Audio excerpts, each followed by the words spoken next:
خیلی مخلصیم. کیلومتر بالاخره رسید. کیلومتر هم سفارش دادیم. متاسفانه خیلی اوضاع بدی داره، ولی نسبت به اون چیزهایی که تونستم پیدا بکنم خیلی سلامت تر بودش. اینم به نوبه خودش باید بازسازی بشه. این کلا همه قطعاتش و این قسمت پلاستیک رو کلا باید رنگ بزنیم. متاسفانه این کار نمیکنه، ولی تا جایی که امتحانش تونستم بکنم دیدم که اوکیه، یعنی این تکون میخوره یعنی کار میکنه.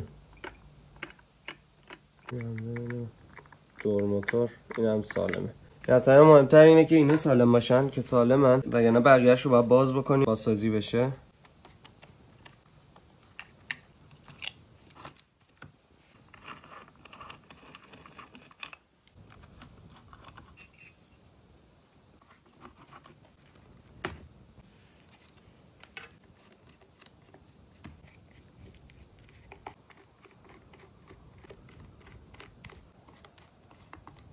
تا اینجا کار حواسم نبود.